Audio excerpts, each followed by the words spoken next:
Ini kapasitas berapa kilo bang mesinnya? 50 kilo. 50 kilo adonan ya? Itu tadi yang merahnya apa bang? Kanji. Kanji? Iya. Kalau bahasa Sunda mah tajin. Tajin? Iya. Bukan tajir ya?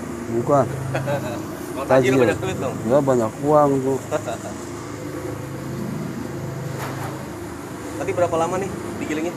15 menit. 15 menit ya?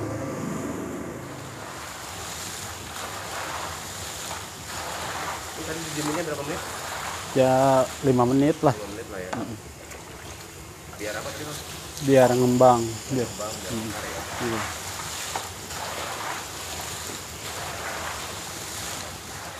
Ini ngegorengnya berapa lama bang? Ya sekitar 20 menit lah. 20 menit ya? Ini kelihatan matang sama enggaknya ada? Ada. Ini kayak gimana, boleh kasih lihat bang? Semacam agak kuning dikit tuh. Kok ini kan belum. Ini belum matang ya? Belum. Oh, karena ada ininya ya? Kayak semacam apa ya, laba-labanya gitu ya? Iya. Kalau itu udah nggak ada, berarti udah matang. Udah matang, udah matang full.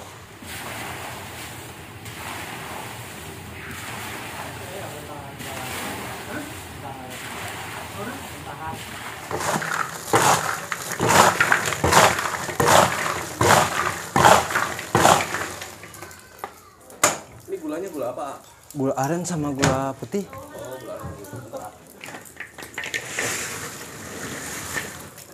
Kan ini merupakan gudang tempat tepung aci untuk telur gabus manis dan pilus tiktak diproduksi. Nah, tepung tapioka di sini beda sama tapioka pada umumnya. Ini merupakan tapioka kasar, tradisional yang masih menggunakan proses jemur yang memang diracik dan dikhususkan untuk produksi kebutuhan telur gabus manis dan pilus tiktak. Berarti memang harus selalu nyetok bahan baku ya? Ya, kita harus nyetok bahan baku minimal 5-10 ton untuk kebutuhan 3-5 bulan ke depan. Karena susah untuk memproduksi secara banyak ya. Tepung tapioka kasar ini disebutnya tapioka kasar. Orang-orang sini nyebutnya aci hasem. Karena memang teksturnya yang berbau asam ya.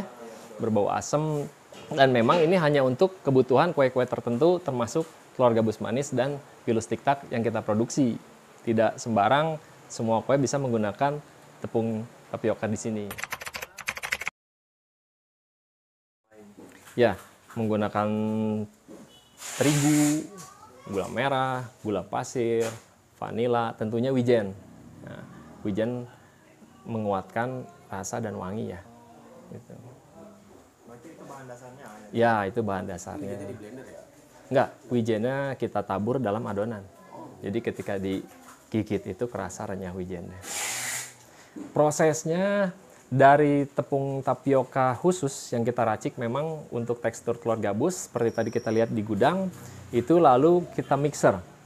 Kita molen, kita mixer sedemikian rupa. Setelah itu kita bentuk adonan-adonan untuk dibagikan ke tim cetak. Jadi tim cetak sama-sama mendapatkan porsi mencetak itu rata-rata 15 menit itu mereka menghasilkan kalau di bal sekitar 20-30 bal per orang. Setelah itu baru kita masukkan ke penggorengan.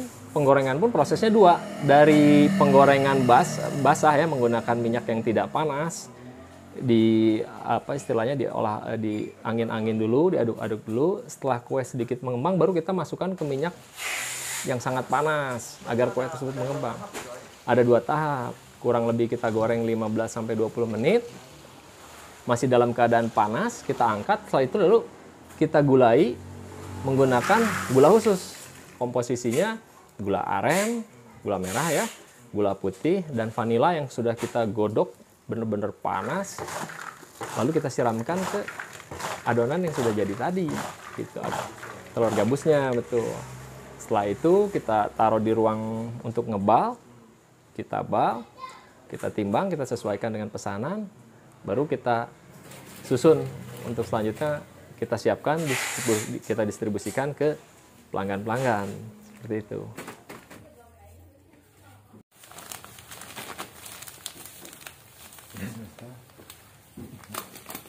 dia.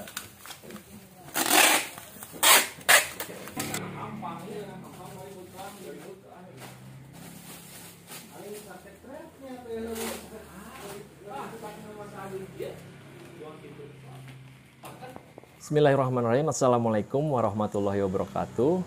Perkenalkan, nama saya Tony. Saat ini kita sedang di Kampung Sukamana, Desa Cikaret, Kecamatan Kebon Pedes, Sukabumi ya. Kegiatan saya sehari-hari saat ini memproduksi kue legend. Kenapa saya bilang kue legend? Ini kue jadul yang sudah lama diproduksi, tapi sampai saat ini peminatnya masih tinggi. Namun sayang, entah kenapa tidak banyak produsen yang memproduksi kue ini. Kue ini namanya telur gabus manis ya. Adapun kami selaku produsen punya brand PD Tunggal Jaya. Kita kurang lebih satu hari itu menggunakan 300 kg tepung tapioka bersama tepung-tepung yang lain. Hasil produksi kita kalau dari bal kecil itu sekitar 1.200 bal. Untuk bar besarnya itu sekitar 400 bal besar. Dulu sebelumnya saya bekerja, berkarir di finance company mungkin ya. Tapi saya ingin melanjutkan usaha ini karena memang saya melihat ada potensi yang besar dari produksi telur gabus manis ini. Masih memiliki pangsa pasar yang tinggi. Cuman tadi kesenangan saya tidak banyak yang mau memproduksi ini karena beda tingkat kesulitannya, lebih sulit. Nah itu jadi tantangan buat saya mengembangkan dan membesarkan bisnis ini. Oke, itulah tantangannya. Masih ada kue jadul, kue legend seperti ini yang harus tetap kita lestarikan. Yang modern, seperti kita ketahui, kalau kita pengen tahu cikal bakal telur gabus keju, telur gabus warna, yang bentuknya telur gabus, wijen, cikal bakalnya adalah ini. Ini dari tahun 80-an, telur gabus manis seperti ini sudah ada. Cuman orang lebih inovatif ke produk mesin, mungkin lebih banyak dan lebih besar kapasitas produksinya. Nah, sementara telur gabus manis ini sudah kita research berkali-kali, memang sulit menggunakan mesin, terutama dalam hal pencetakannya, sehingga kita masih tetap mempertahankan khas tradisional dalam hal proses produksinya. Masih 50% menggunakan mesin semi modern dalam hal pengolahannya, tapi untuk pencetakannya full tradisional menggunakan tangan-tangan pengrajin. Di samping kita juga tetap mengkaryakan warga lingkungan sekitar termasuk saudara agar bisa eksis mempertahankan produk ini. Di situ mungkin saya rasa legend dan uniknya gitu. Ya. Awalnya perusahaan ini dirintis sama orang tua itu pemasaran hanya sekitar Sukabumi saja. Lalu saya kembangkan ketika saya terjun pertama ke kota sekitar dulu. Mulai dari pendalaman di Sukabumi Barat, mulai dari Cibadak, Cicurug, Parung Kuda, sampai ke Bogor, kota sekitar. Mulai dari Pangleseran ke Pelabuhan Ratu, sekarang mengembang ke kota sekitar. Cianjur, mulai dari Cianjur Selatan, Cianjur Utara, sampai ke Bandung Barat, Padalarang dan sekitarnya. Dan alhamdulillah sekarang sudah berkembang lagi sampai ke Bandung, lalu ke Karawang, ke Tangerang, Banten, dan Bayah. Bogor juga termasuk, betul.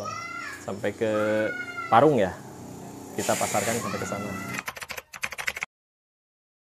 Ya, kalau misalkan teman-teman mau pesan retail, teman-teman bisa cari di Tokopedia Tunggal Jaya Snack untuk yang retail 1-2. Tapi untuk teman-teman yang minta dalam jumlah banyak, kita siap kirim ya untuk di luar kota Sukabumi di atas 200 bal pasti kita antar.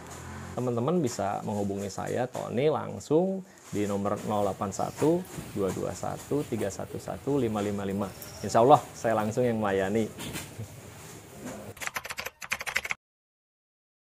Ya lumayan susah. Itulah doa saya dulu 15 tahun berkarir di finance itu memang kadang-kadang selalu berdoa pengen jadi pengusaha. Entah bagaimana ya yang di atas ngasih jalan, saya terjun ke sini meneruskan, mengembangkan, mengelola usaha dari Bapak. Ya tantangannya pertama memang lumayan ya, kaget ya, kita ngerumas dari karyawan, sekarang harus mengolah usaha, mulai dari pengadaan barang, produksi, distribusi, tantangannya berat dan banyak gitu, dari segi finansial, dari segi waktu gitu.